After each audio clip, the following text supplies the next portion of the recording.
खुशामदीद कहते हैं आपको औसत के सवाल हल करने के लेसन में। यहाँ पर हम जो है वो औसत और या एवरेज जिसे हम इंग्लिश में कहते हैं उसको कैलकुलेट करना जो है वो सीखेंगे।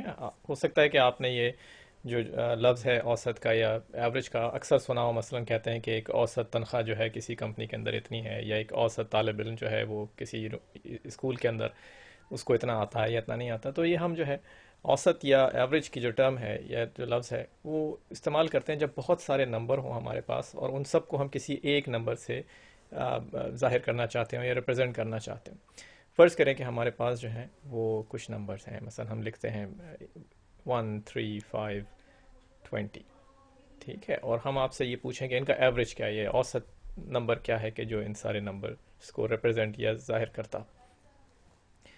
तो औसत कैलकुलेट करने का जो है बहुत आसान, या एवरेज कैलकुलेट करने का बहुत आसान फार्मूला है। हम सारे नंबर्स जो हैं उनको आपस में जमा कर देते हैं, ऐड कर देते हैं, और जितने हमारे पास नंबर हैं उस नंबर से इनको डिवाइड कर देते हैं इस सम को के जो। तो जिस यहाँ पर हमने 1 + 3 + 5 + 20 जो है ये हमारे पास 29 आ गया। और हमारे पास कितने नंबर हैं, 1, 2, 3, 4 नंबर्स हैं। तो हम 29 को 4 से डिवाइड कर देते हैं और इससे हमें एवरेज मिल जाता है इन नंबरों का। तो हमारे पास जो है वो 7.2, और ये हम ये तकसीम दे रहे हैं, डिवाइड कर रहे हैं, आप इसको फॉलो कर सकते हैं। तो इसका जो औसत नंबर है वो 7.25 आ गया। तो जो एवरेज है वो इन चार नंबरों का, इन ये 4 जो नंबर्स हैं हमारे पास, वो एवरेज आ गया 7.25, 7.25।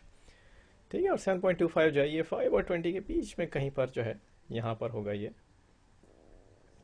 तो ये 7.25 जो है वो एक तरह से इन सारे नंबर्स को जो है, इन सारे जो हमारे पास ये जो आदाद हैं इनको ज़ाहिर करता है एक नंबर से।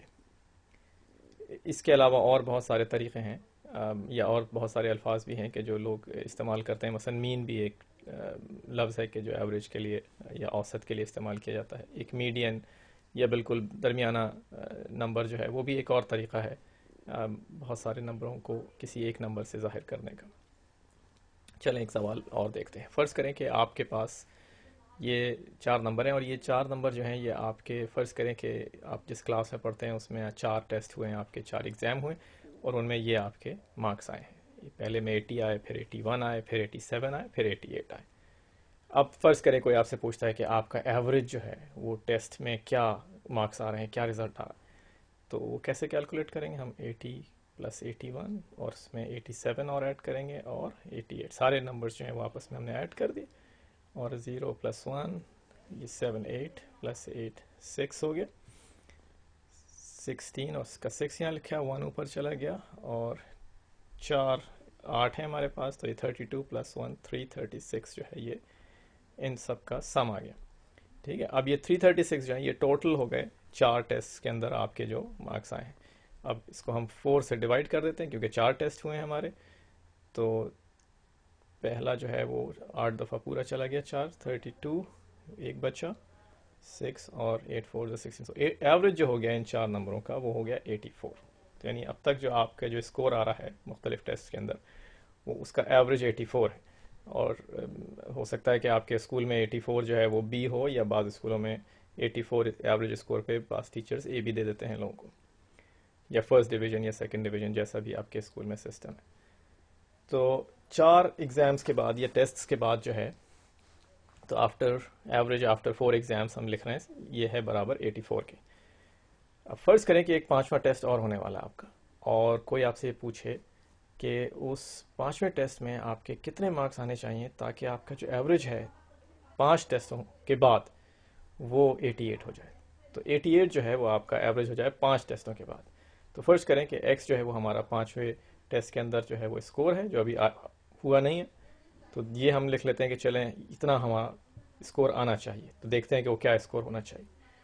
अब एक्स जो हो गया वो हमें अभी नहीं मालूम है, हम अभी कैलकुलेट करते हैं कि क्या वो स्कोर आना चाहिए। तो 4 टेस्ट हमें मालूम है वो हो चुके हैं, जिसका एवरेज 84 है। चाहे तो हम वो जो हमने सारे 4 नंबर थे वो आपस में ऐड कर लें, या एवरेज को 4 से मल्टीप्लाई कर लें, दोनों एक ही सूरत होगी। और तो ये हो गया 4 × 84 4 टेस्ट में, प्लस एक्स 5वें टेस्ट का स्कोर, और इसका एवरेज जो है वो हम डिवाइड करेंगे एवरेज कैलकुलेट करने के लिए डिवाइड करेंगे 5 से, क्योंकि अब 5 टेस्ट हो गए, 4 पहले के टेस्ट और एक ये 5वां टेस्ट जो एक्स जिसमें हमारे मार्क्स हम कैलकुलेट करना चाहते हैं, तो इसलिए हमने 5 से डिवाइड किया। ठीक है, और हमें ये एवरेज 88 चाहिए। ठीक है, और अब हम जो है एक्स के लिए इस मसावात को, इस इक्वेशन को सॉल्व कर लेते हैं, ताकि हमें पता चल जाए कि हमारे 5वें टेस्ट में कितना स्कोर आना चाहिए, ताकि उस टेस्ट के बाद सारे 5 जो हमारे टेस्ट हुए हैं उनका एवरेज 84 हो जाए। ठीक है, तो ये 5 टाइम्स 88 440 हो गया, 4 टाइम्स 84 336 हमें पहले से ही मालूम है, पहले हमने कैलकुलेट किया था। ये उन 4 जो इस टेस्ट हैं उनके स्कोर्स का सम है, और x जो है उसकी वैल्यू अब आ गया 104।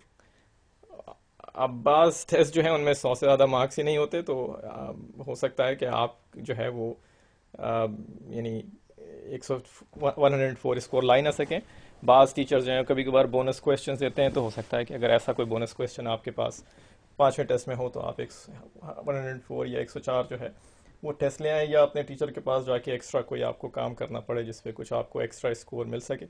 वरना अगर 100 से ज़्यादा मार्क्स नहीं आ सकते 5वें टेस्ट में, तो 88 एवरेज करना तकरीबन नामुमकिन है। ठीक है, अब एक तीसरा और सवाल सॉल्व करते हैं, सवाल हल करने की कोशिश करते हैं, जिसमें हमारे पास 4 एग्ज़ाम्स का एवरेज 84 पहले से मौजूद है। अब फ़र्ज़ करें कि हमें ये मालूम है कि हमारे 2 एग्ज़ाम्स या 2 टेस्ट और होने हैं, तो यानी टोटल जो है वो 6 एग्ज़ाम हो जाएंगे। अब जो सवाल है वो ये कि हमारा जो है वो क्लास एवरेज जो है सारे इन टेस्टों में कितना होगा अगर हम जो है जो बाकी 2 टेस्ट हैं उनमें सबसे जो बेहतर स्कोर है यानी 100 वो लेकर आए।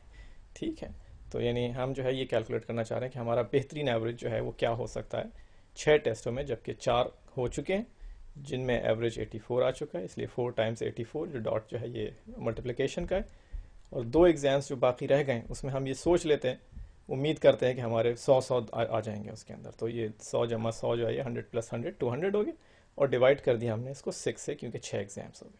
तो 336 प्लस 200 डिवाइडेड बाई 6, और ये हो गया 536 सम, उसको हमने 6 से डिवाइड कर दिया, तो 653 8 टाइम्स पूरा चला जाएगा, तो आ गया 48, और बाकी जो बचा 5 और 6 आ गया है ऊपर से, 9 टाइम्स 54 2 बचा, और 89.3333 अगर आप इसको, और ये 33 चलता रहे, तो जो बेस्ट आपका स्कोर जो है एवरेज 6 टेस्ट के बाद जो है वो 89.333 से बेहतर नहीं हो सकता है, क्योंकि आपके 4 जो एग्ज़ाम हो चुके हैं उसमें एवरेज 84 है, और बाकी जो 2 टेस्ट हैं उनमें 100 से ज़्यादा आप नहीं ला सकते।